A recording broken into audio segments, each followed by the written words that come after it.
You're not born from an egg. You drop straight out of your mother into open water, already a shark, already alone. She's gone before you even touch the bottom, and the second you land, a conger eel comes out of the rocks. Thick as your whole body, a mouth full of backward hooked teeth. It watched you fall, and it wants the easy meal. You can't fight it. You can't outswim it. You've been alive for 10 seconds, so you do the one thing your body already knows how to do without being taught. You flatten onto the sand, flick your wide fins, throw sand over your own back until only your eyes are showing, and you freeze. Not a muscle moving. The eel slides right over the top of you. Its body brushes the sand off your back. It's hunting the baby shark it just watched drop. And it's looking in the wrong place, because the baby shark is gone. There's only sand now, sand and two eyes that don't move.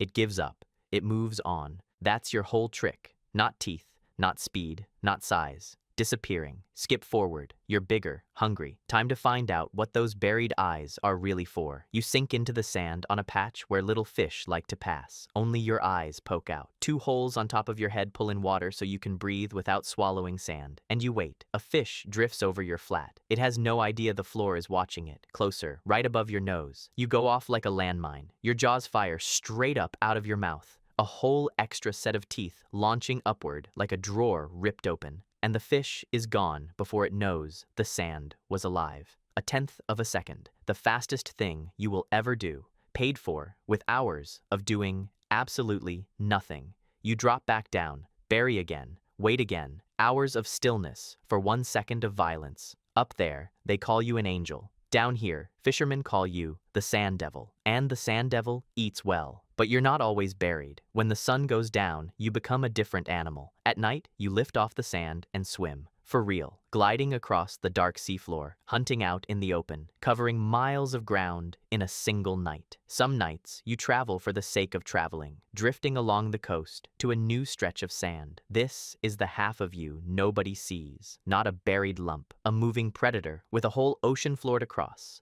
And out here in the open, the rule doesn't work. There's no sand to vanish into. Out here, you're just a slow, flat shark with nowhere to hide. A bigger shark catches your scent, faster than you, hungrier. It turns and comes in hard. You can't bury, you can't freeze. There's nothing to hide in, so you do the only other thing a flat body can do. You drop to the bottom, press yourself against a rock, and go razor thin against the stone, flattening into a crack too tight for the shark to follow. It hits the rock, snaps at the gap, circles, snaps again. Its teeth click shut, inches from your face. It can't reach you. After a while, it gives up and moves off into the dark. You live, barely, and you slink back to the sand where you belong, where the rule still works. Skip forward. Now you're the thing everyone else is scared of. 2 meters long, wide as a door.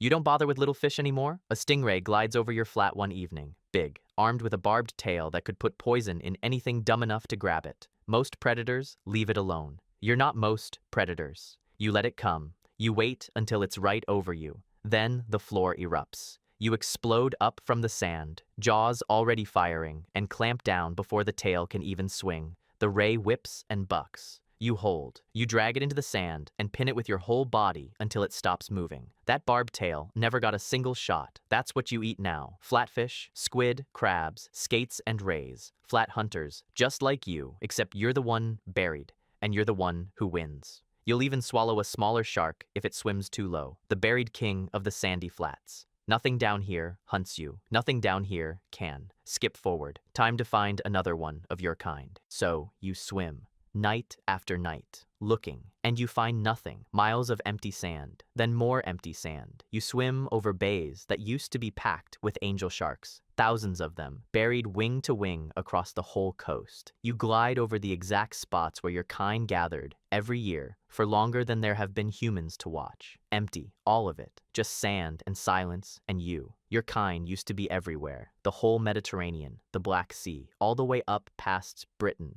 So common that fishermen cursed when they pulled you up by accident and threw you back like a weed. Now you might be the only one for 100 miles. You're not the king of the sandy flats anymore. You're the last guest at a party that ended a long time ago. You finally find a female, maybe the only other angel shark you will ever meet in your entire life.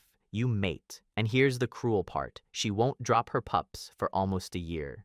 Then, she waits 2 more years before she can do it again. You breed slower than almost any shark alive. You make babies at the speed of a creature that has all the time in the world. But you don't have time anymore. Something is killing your kind faster than you can ever replace yourselves, and you've never even seen what it is. Because it doesn't swim, it doesn't have teeth, it doesn't hide, it's a net. For the last 100 years, boats have been dragging giant nets across the seafloor, scraping the bottom bare, and your kind, buried in that bottom, holding still, trusting the sand, gets scooped up by the ton. You don't run, you never run, you do what you've always done. You hold still and trust the floor.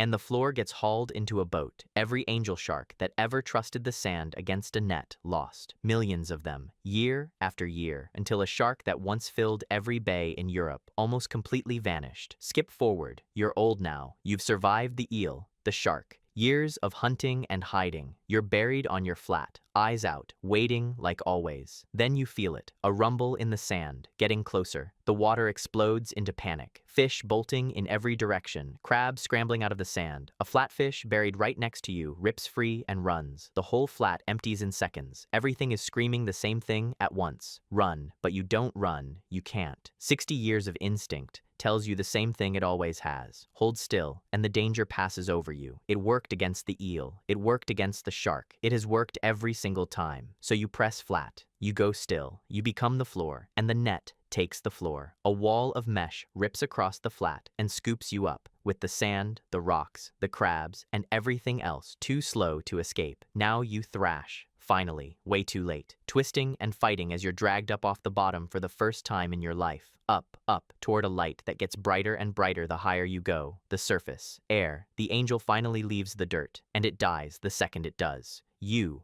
did everything right. You waited. You hid.